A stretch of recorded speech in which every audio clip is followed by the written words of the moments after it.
Voltando. Geraldinho já está aqui. Vamos lá.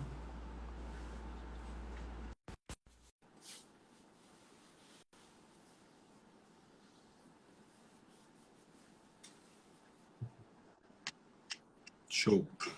Pronto. Muito bom. Lindo. Deixa eu te fazer mais uma pergunta aqui. Sobre o próprio Chico. Qual que é a sua visão e na sua relação com o Chico, como que o Chico tratava o dinheiro? Porque a impressão que a gente tem de fora, das pessoas que não conviveram com ele, as pessoas falam, colocam como se o Chico fosse um propagandista, né, da pobreza no mundo. Mas a minha visão é completamente ao contrário do Chico. Né? Todas as notícias, todos os contatos com vocês, muito próximo a ele, né, nos dão conta de que ele era completamente diferente. Né? Qual que é a sua visão? O que você pode trazer do contato que você teve com ele?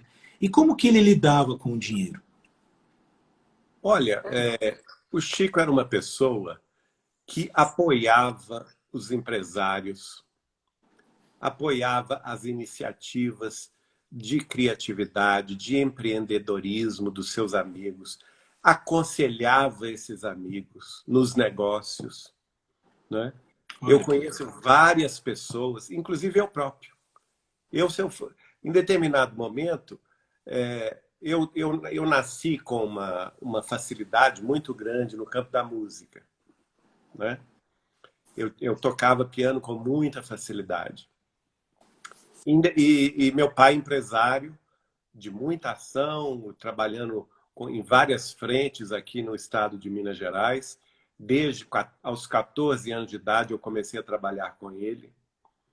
E lá por volta, 10 anos depois, lá por volta dos meus 24, 25 anos de idade, eu estava eu já tocava bem o piano e estava diante de uma encruzilhada, vamos dizer assim.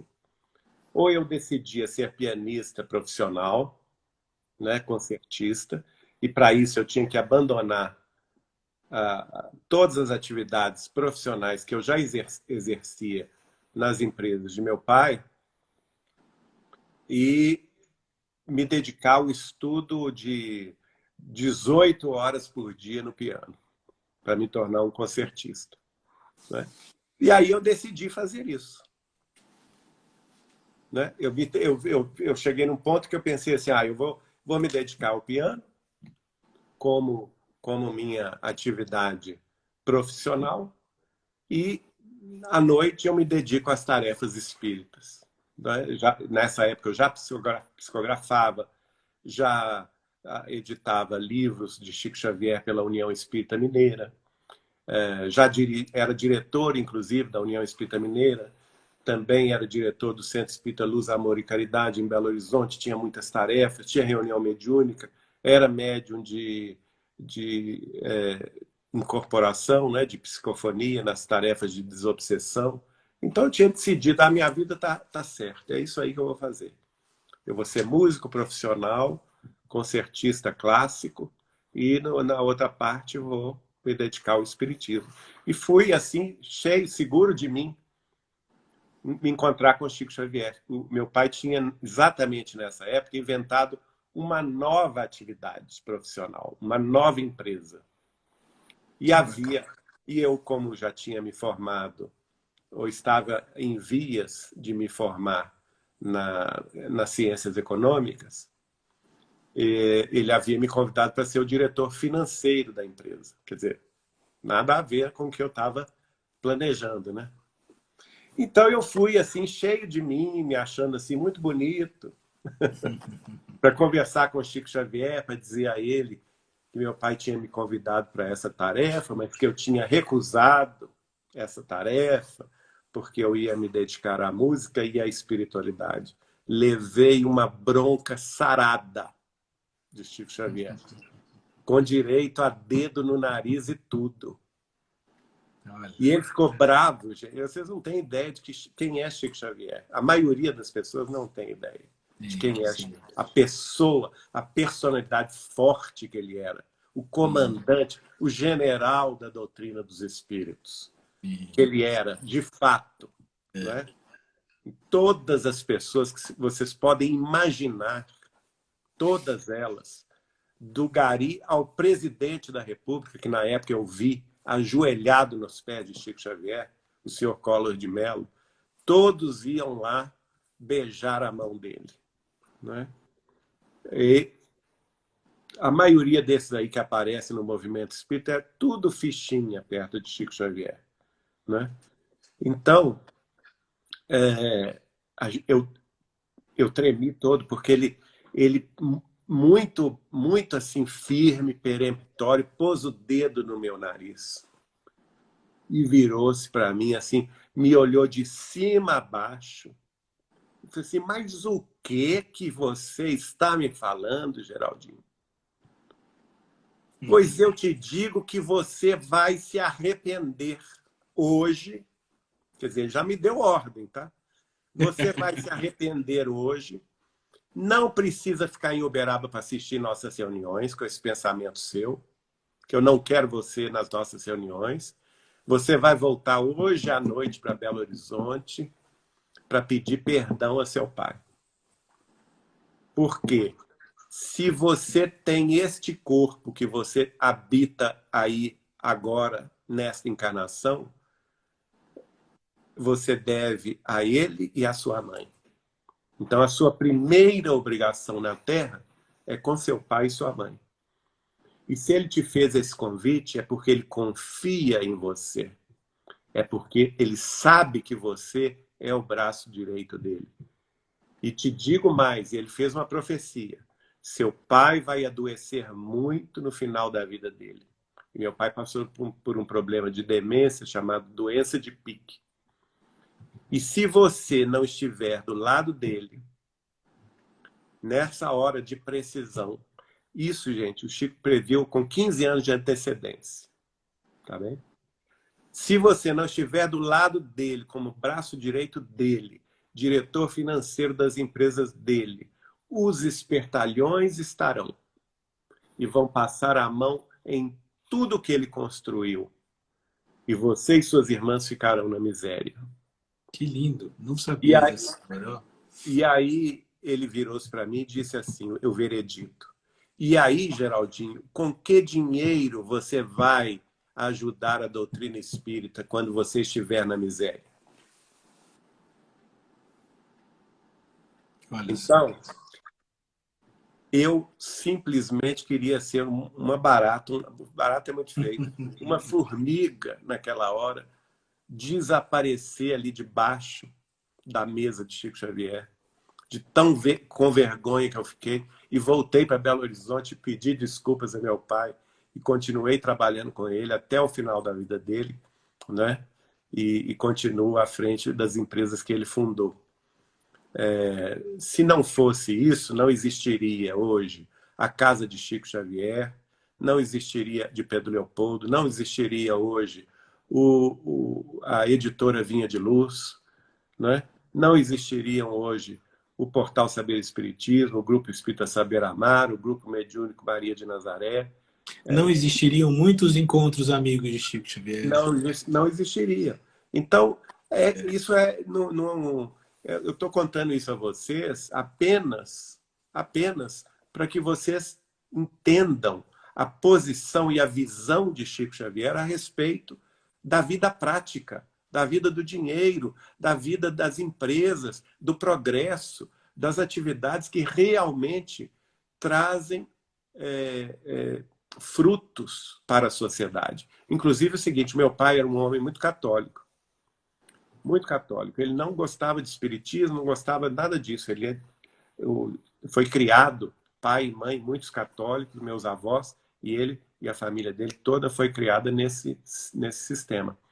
Mas ele conheceu Chico Xavier através de minha mãe, né? A família de minha mãe toda espírita. Chico gostava muito dela. E no casamento de uma prima, Valderez Machado Pascoal, em São Paulo, Chico foi... ela era filha da tia Nair Machado Pascoal, quem me apresentou Chico Xavier em 1981. Mas em 1973, a filha da tia Nair, a Valderez, casou-se em São Paulo. E o Chico foi padrinho de casamento da Valderez. E meus pais foram padrinhos também. Então, o primeiro o contato de meu pai com Chico Xavier foi no casamento da Valderez, na cidade de São Paulo. E foi muito interessante, eu não estava presente, porque eu era muito criança, mas minha mãe me contou depois que quando ela foi apresentar meu pai ao Chico, e o Chico não conhecia ele, aquela história, o Chico via lá na frente, né? O Chico deu a mão a ele e deu o nome completo dele. Meus parabéns, Dr. Geraldo Lemos Filho. O senhor está cumprindo muito bem, com honra ao mérito, a tarefa para a qual o senhor reencarnou na Terra. E a sua tarefa é esta mesma, a de gerar muitos empregos. Que Deus te abençoe. E minha mãe contava, meu pai não era uma pessoa de chorar. Minha mãe contava que meu pai ficou de olhos cheios d'água ao ouvir o Chico falar isso para ele. E, de fato, ele desencarnou a vida inteira a preocupação. Ele não tinha preocupação de ganhar dinheiro. Ele tinha preocupação de gerar emprego. Ele estava feliz gerando emprego, gerando renda. Não é claro que ele era empresário, preocupado com as empresas e tudo, mas ele estava sempre feliz em gerar emprego, em inventar uma nova atividade, né? E eu ficava doido, né? Porque não foi fácil trabalhar com pai patrão, não. Mas, graças a Deus, tudo passou. Então, vejam vocês, essa questão do dinheiro é muito sensível, realmente, para aqueles que acham que ele não vem da parte de Deus. Ao contrário, dinheiro vem da parte de Deus. Olha a mensagem de Emmanuel que nós achamos no livro Recados do Além. É o capítulo 42 e chama-se Sobre o Dinheiro. É curto o capítulo, mas é de um grande ensinamento. Emmanuel escreveu assim através do Chico. Certo aprendiz acercou-se do instrutor cristão e perguntou a ele: professor amigo, para a sabedoria divina, o que vem a ser o dinheiro? O interpelado considerou: o dinheiro é sempre um talento de Deus nas mãos do homem. E cada criatura responde por aquilo que faça de semelhante bênção.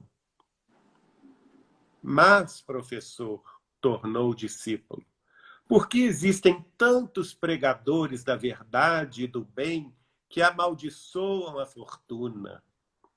Por que tantas pessoas reprovam a moeda asperamente? O instrutor, no entanto, esclareceu. Filho, podes anotar, sempre que ouças alguém censurando a moeda, esse alguém estará condenando o dinheiro dos outros. Tá vendo? Grande ensinamento de Emmanuel, né? É. Muito cuidado com os críticos, gente, do progresso, da atividade econômica bem-sucedida, do dinheiro bem empregado, não é? Porque nós queremos, nós todos, e eu falo e sinto que todos os brasileiros querem isso, todos os habitantes da Terra querem isso. Nós queremos viver em nossos países com progresso, com emprego, com facilidade de renda, com a circulação de dinheiro e de mercadorias livres, porque é isso que gera o progresso e que traz trabalho e dá dignidade aos homens. Não é? Nós não dependemos, não precisamos depender do Estado. O Estado tem as suas funções primordiais, sim, de atender à saúde, à educação e à segurança. Mas o resto é por nossa conta. Porque nós recebemos os talentos da inteligência, da criatividade, do empreendedorismo, e nós precisamos colocar esses talentos para a sua duplicação, para a sua multiplicação. Não podemos usar a vida e os talentos que nós temos, que Deus nos deu hoje, nesta encarnação, e enterrá-lo na terra, não. porque senão nós estamos fazendo igual o servo mau e infiel da parábola dos talentos de Jesus. É engraçado, né, Geraldinho, que as duas figuras mais incríveis do cristianismo que eu pude estudar, mais contribuintes do amor e de toda a expressão do Cristo, na minha visão, na minha humilde ou errônea visão, foi Francisco de Assis e Chico Xavier. E se nós pegarmos os dois... E são o mesmo espírito. Né? Pois é. Se nós pegarmos os dois e vermos a história de vida, Francisco era filho de um pai rico. E ele fez aquilo abdicando. Chico não era filho de um pai rico, mas se tornou muito rico e viveu a vida dele abdicando. Só que abdicar não quer dizer que você tenha conflitos, não quer dizer que você esteja expulsando o dinheiro. É ao contrário, você está movimentando. Né? E a grande dificuldade que eu vejo nas pessoas de compreenderem esse lado da espiritualidade é que as pessoas fizeram assim, um bolo, né, em torno disso muito negativo, porque você falou de como Chico era, né, essa coisa do general, a forma como ele se portava. Mas a imagem que as pessoas têm do Chico é aquele homem que tudo aceita, que tudo vai. É interessante Não, porque, exatamente, ele eu não não era tenho assim. eu não tenho essa visão, nunca tive, até por ter o contato com vocês, com Eurípides, né? Eurípides conta muitas histórias de pessoas que chegavam lá. O Chico já negou ver presidente do Brasil. Do presidente do Brasil dizer, eu quero ir agora. Ele disse, agora não. Né? Empresários, de pessoas assim famosas, agora não. Então não tem essa coisa. Chico era, né? Se Emmanuel era todo esse ser, né, gigantesco que era, todo esse ser robusto, como é que Chico pode ser tão, né, pequenininho? Então é muito interessante tudo isso, porque se você for ver, todos os grandes, Geraldinho, todos os grandes mestres estudando, todos foram milionários. Buda saiu de um castelo, né, num país paupérrimo, mas abdicou também. Então essa é a mensagem que eu tento sempre levar para as pessoas, de que não adianta a gente negar os processos da vida, e principalmente o dinheiro. Quanto mais a gente nega o dinheiro, mais conflitos a gente vive em torno do dinheiro.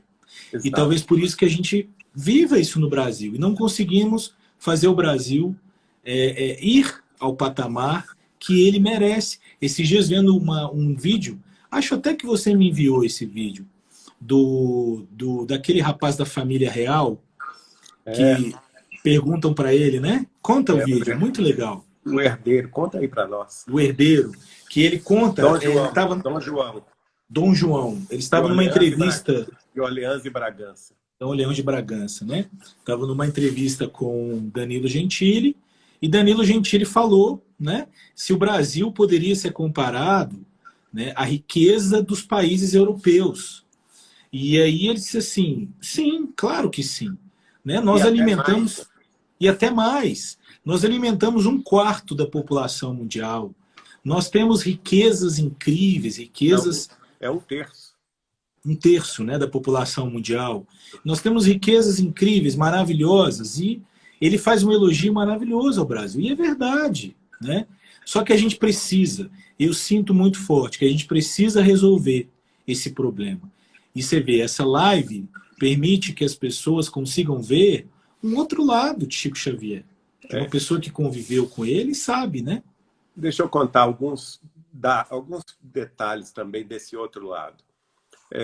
Como você sabe, o Chico se dava muito bem com muita gente rica.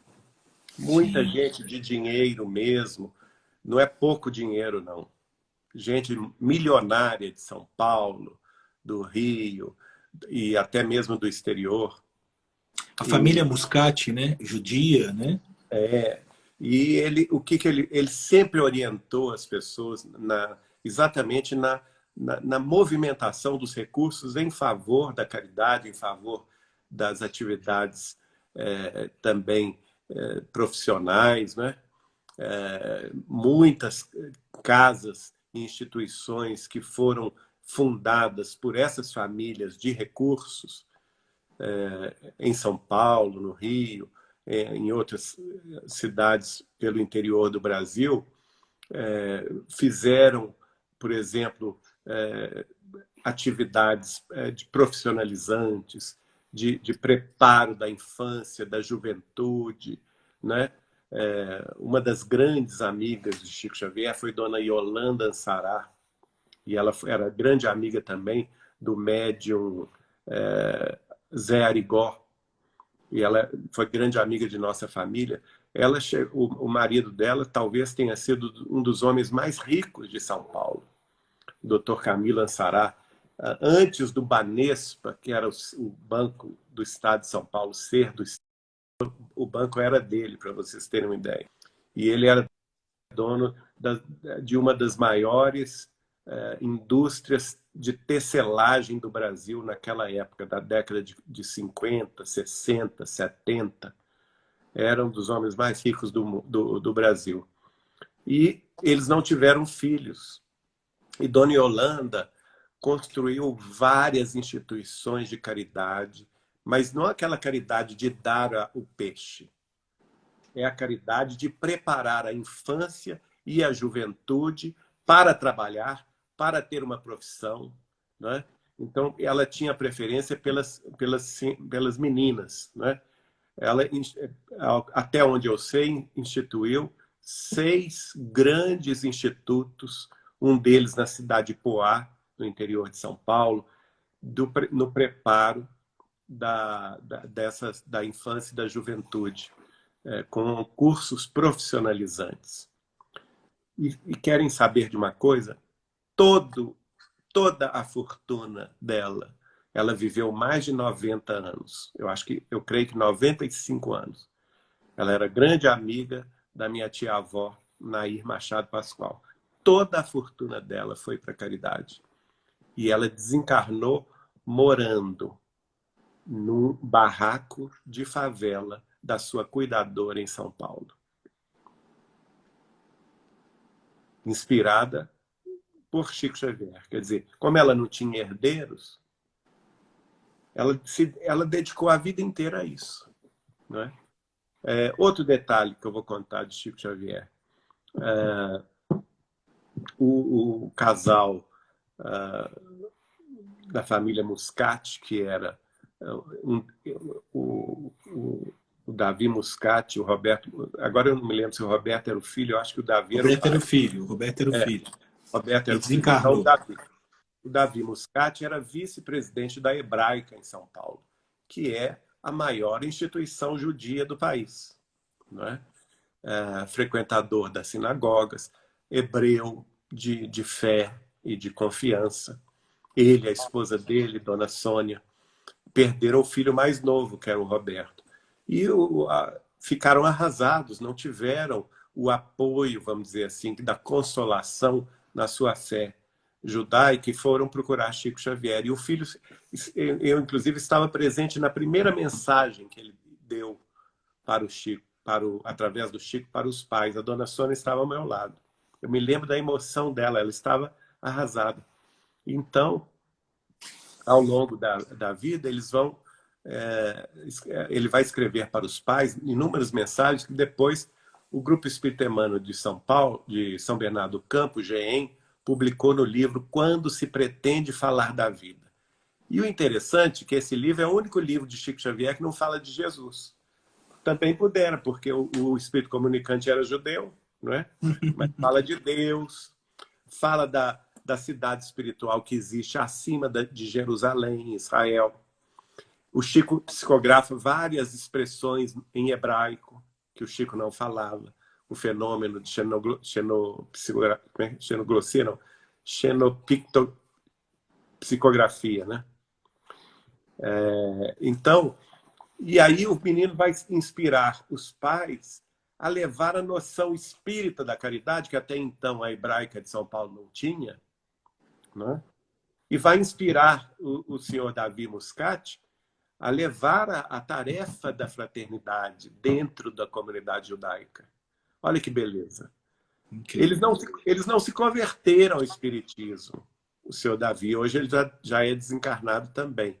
já reside no mundo espiritual. Mas eles levaram a noção para dentro da hebraica em São Paulo, para dentro da comunidade judaica em São Paulo, que eles precisariam movimentar recursos em favor da caridade, em favor da solidariedade humana.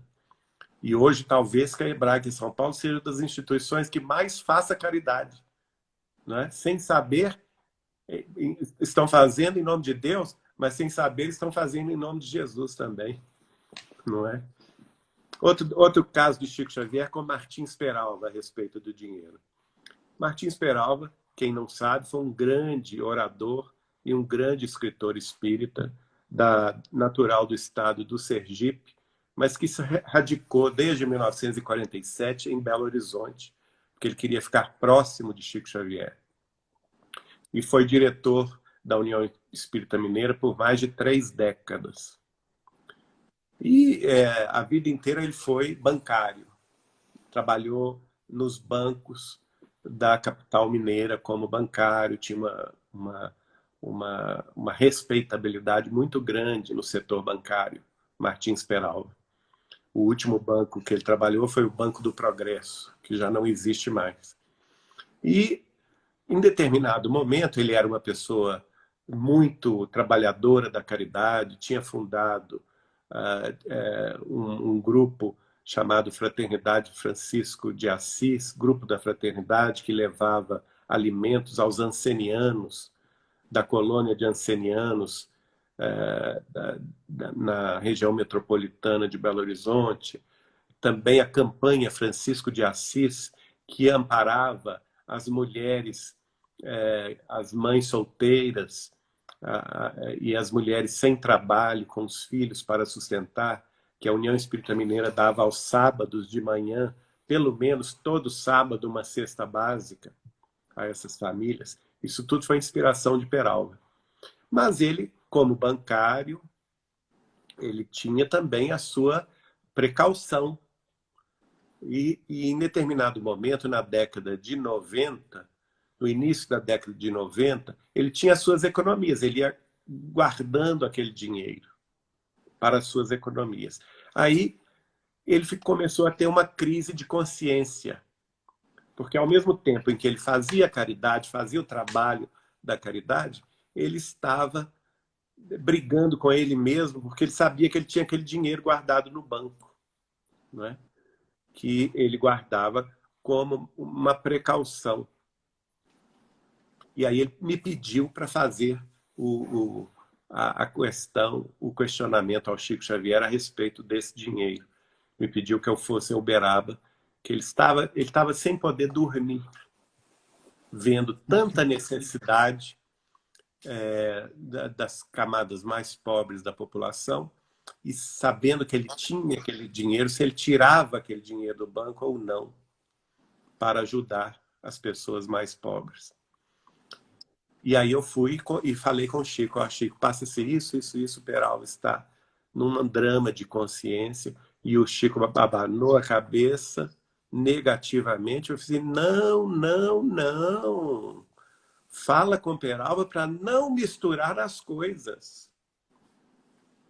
A previdência é uma necessidade humana. Caso contrário, nós seremos intitulados de perdulários. Nós não podemos ser irresponsáveis com o dinheiro que o suor do nosso trabalho conquistou. Diga a Peralva que ele deixe a poupança dele lá intacta, porque ele sabe muito bem que ele é de uma família de poucos recursos e uma família numerosa, e que ele vai precisar um dia desses recursos. Então, os chefes de família têm que ter previdência, sim. Não podem ser perdulários daquilo que eles já conquistaram, porque, caso contrário, vão pôr a perder a própria família. Então, em primeiro lugar, diga a Peralva, Geraldinho, que a nossa caridade é aquela de amarmos o próximo como a nós mesmos. E o próximo, mais próximo, é a nossa família. diga para ele ficar tranquilo. E aí, de fato, eu trouxe a mensagem do Chico para Peralva. Ele ficou extremamente feliz, aliviado, porque ele viu que aquela prevenção que ele tinha, prevenção não, como dizer, previdência que ele tinha, né? Era de boa índole. Ele ficou tranquilo e aconteceu o seguinte: anos depois, o Peralva caiu a escada no prédio onde ele residia. Era uma escada muito íngreme, que dava para a entrada do prédio, você dava para uma escada muito íngreme. E ele caiu da escada abaixo. E foi rolando, bateu a cabeça e ficou gravemente doente.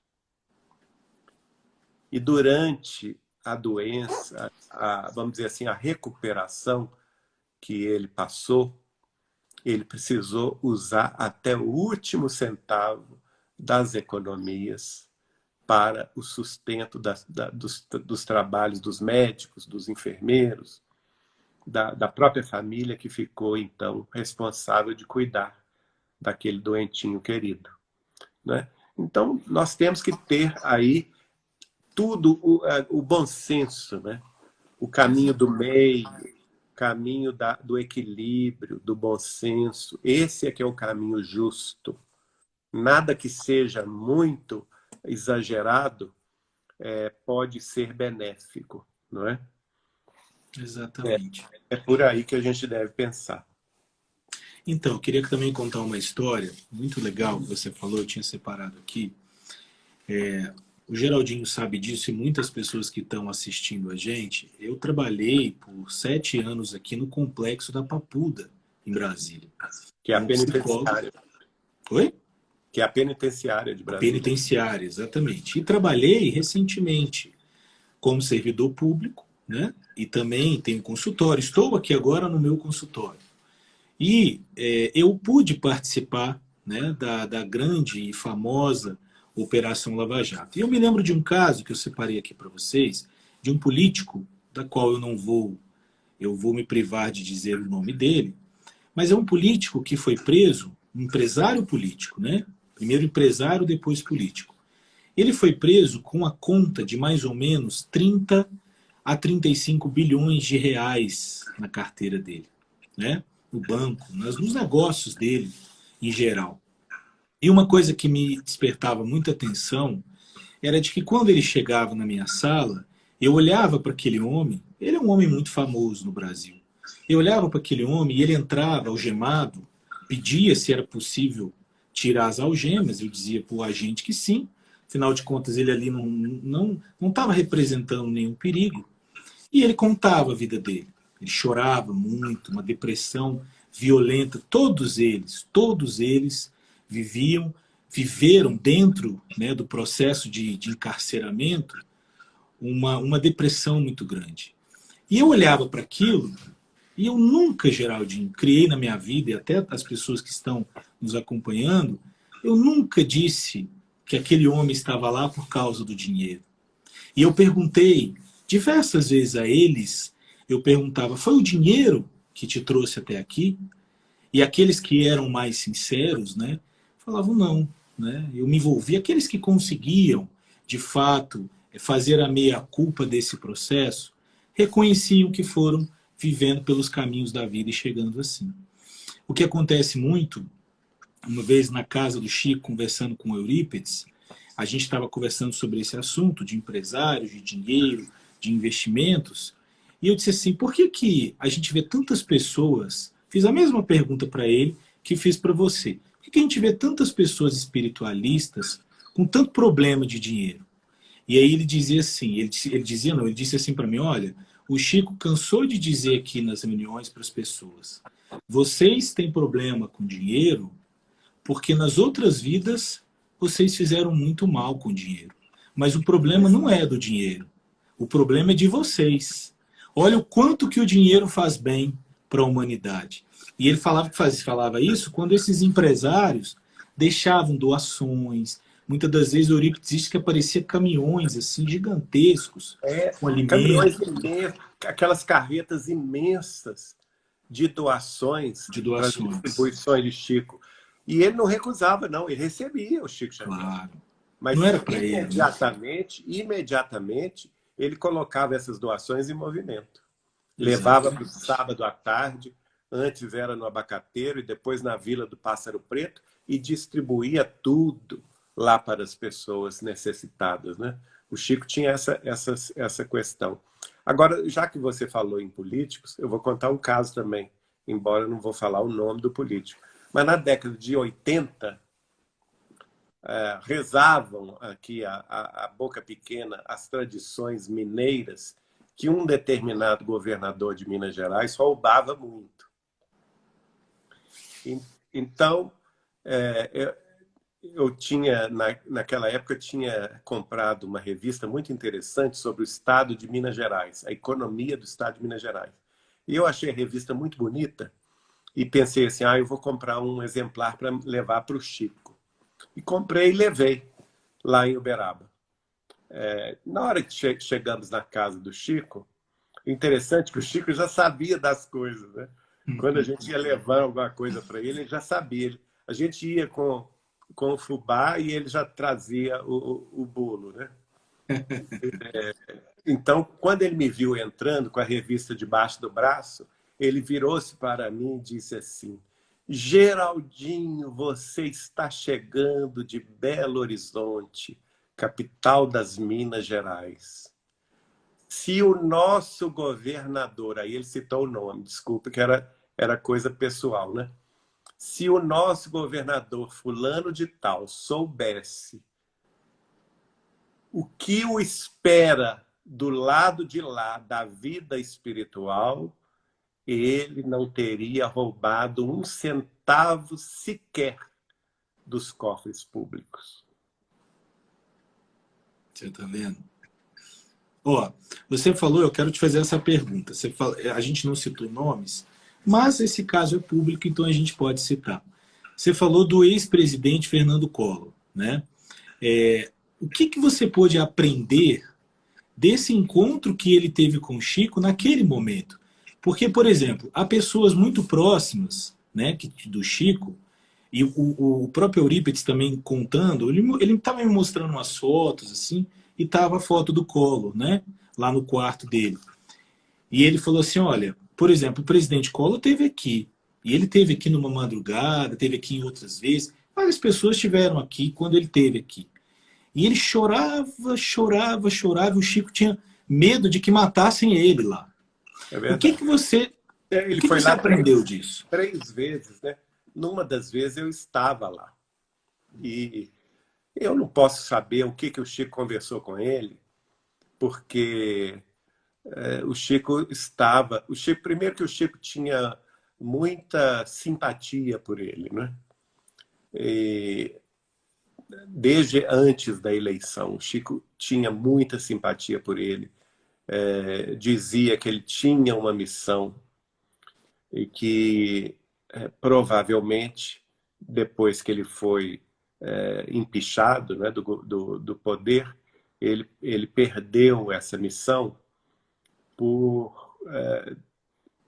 pelos embates da política, vamos dizer assim. Não vamos entrar em detalhes, né?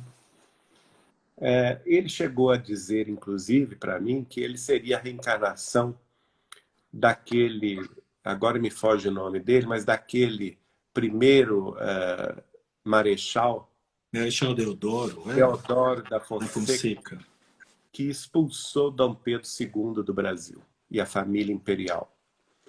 E que inclusive, o fato dele ser apiado do poder foi um resgate dessa vida. Porque quando ele instaurou a República, não é, no dia 15 de novembro lá de 1889, não era necessário, não teria precisão nenhuma, expulsar a família real do Brasil, que era uma família muito querida. Sim. Era uma família muito amada pelo povo. Exatamente. E que não impunha nenhum risco à República Brasileira, né? E esse débito ele trouxe na consciência, inclusive os dois, curiosamente, os dois são nascidos no estado de Alagoas, né? Marechal Deodoro da Fonseca e o Fernando Collor de Mello.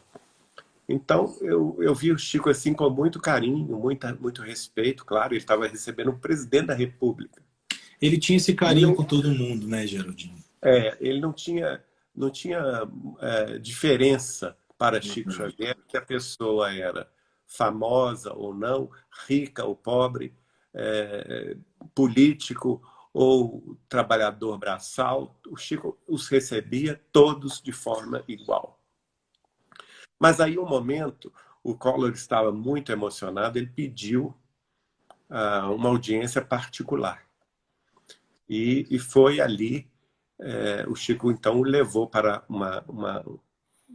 um quarto, mas a porta ficou aberta. Porque tinha a sala de almoço do Chico, tinha uma sala onde ele guardava os livros, com uma grande mesa, e contíguo a essa sala, um quarto na frente da casa, onde às vezes dormiam pessoas hóspedes do Chico, né? Então o Chico sentou-se na cama e o Collor sentou-se numa cadeira diante do Chico e os dois começaram a conversar. E eu vi o Collor muito emocionado, muito mesmo, pedindo a bênção do Chico. E ele então, em determinado momento, eu assustei que eu estava vendo o presidente da República. Ele se ajoelhou nos pés do Chico e beijou a mão do Chico. E eu estava na cozinha, mas eu via. E o Chico tinha uma presença de espírito tão grande que ele viu que eu estava vendo, olha só.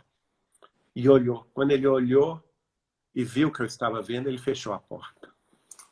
Para que os dois tivessem privacidade, né? Então, são momentos assim que a gente não esquece do Chico Xavier. Mas eu ia contar uma outra coisa sobre o dinheiro, que eu achei também um caso interessante. Mas agora... Mas é uma coisa interessante, Geraldinho, porque isso...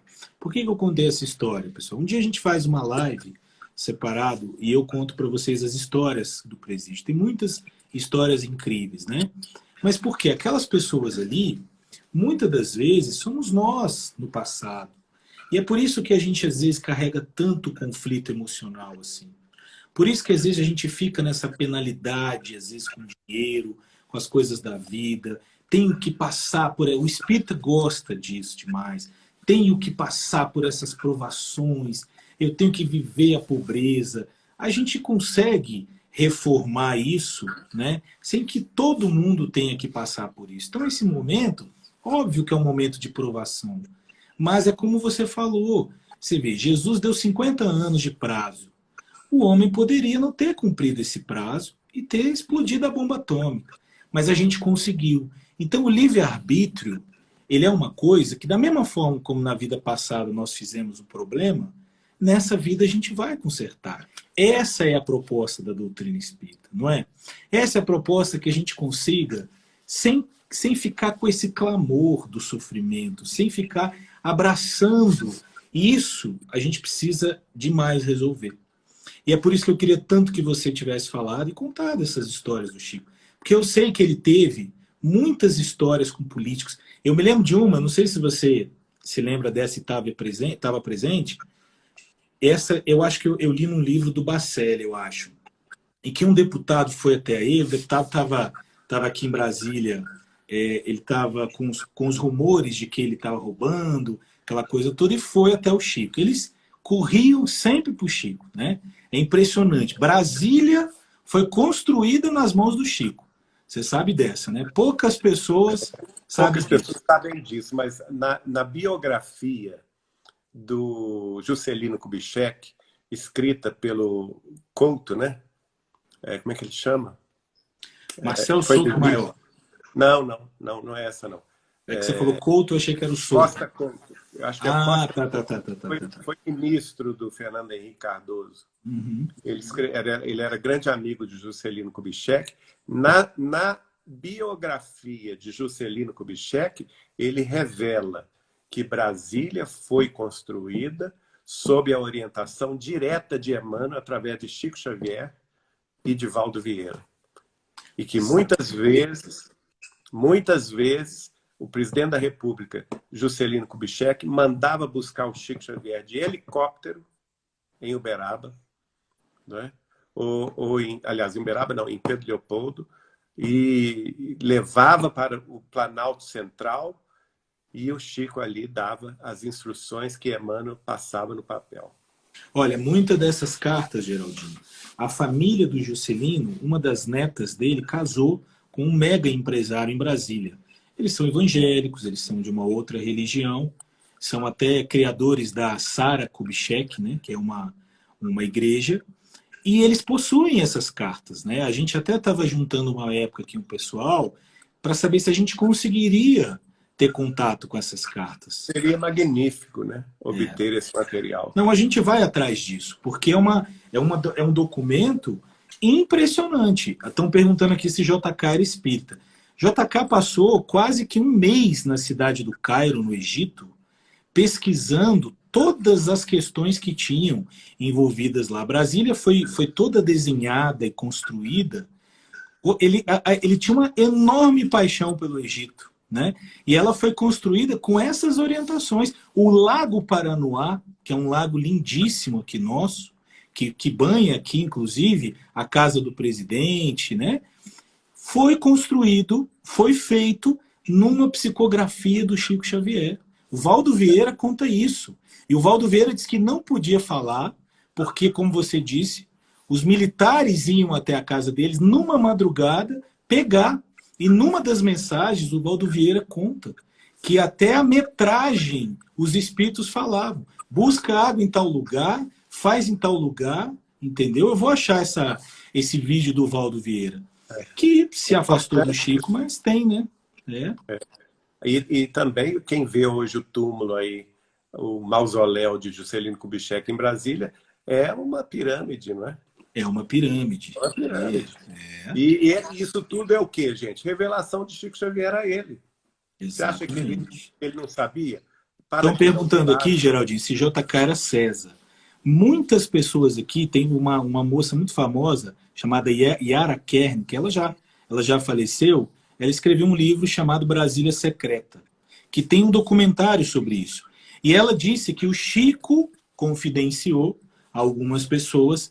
Como ela não era muito próxima ao Chico, não sei se essas informações são 100% verdadeiras, mas ela confidenciou ao Chico que JK era Akhenaton, né, como a nossa amiga Cibele está falando, e que ele em Brasília tinha esse desejo de resgatar a cidade de Akhetaton, né, que ele havia fundado no Antigo Egito, e que eram esses os espíritos, né, Geraldinho, mais evoluídos, segundo Emmanuel, que passaram pelo planeta Terra. Toda aquela raça do Egito Antigo. Né? Exato. Estão perguntando aqui. Pouca gente também sabe disso, mas antes dele, quando ele era estudante de medicina em Belo Horizonte, ele levou, o JK foi com a turma de medicina da Universidade Federal de Minas Gerais para visitar Pedro Leopoldo e foram à casa de Chico Xavier. Eram mais ou menos 40 estudantes de medicina. E lá eles receberam esse grupo de médicos, quer dizer, estudantes de medicina, não eram médicos ainda, receberam orientações diretas de Emmanuel sobre o futuro deles. E lá, né, na casa de Chico Xavier, foi dito ao JK que a função dele era política e não na medicina. Olha que incrível. O meu sogro, ele foi motorista do JK. Quando ele era jovem, na época, ele dirigiu para o JK aqui em Brasília.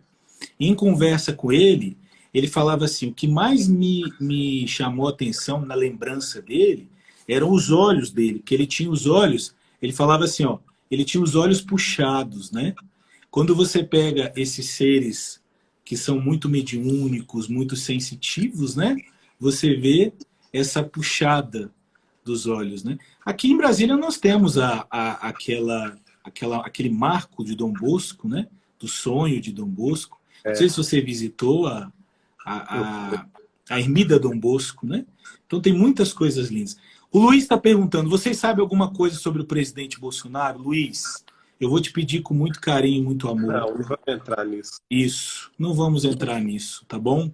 Isso é um assunto que, nesse momento, não Isso é um pode ser assunto falado. para o futuro. Esse é um assunto para o futuro.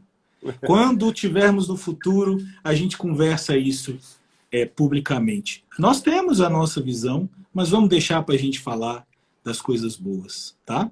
A gente Fale. ainda tem alguns minutos. Eu gostaria de trazer outras frases de Chico Xavier, dos espíritos através de Chico Xavier. Não vai, são muitas mensagens, como eu disse, que o Chico recebeu sobre o dinheiro, mas eu acho que algumas frases seria muito bom a gente trazer. Por exemplo, na mensagem Moeda e Vida, do Espírito de Emmanuel, é o capítulo 20 do livro Recados da Vida.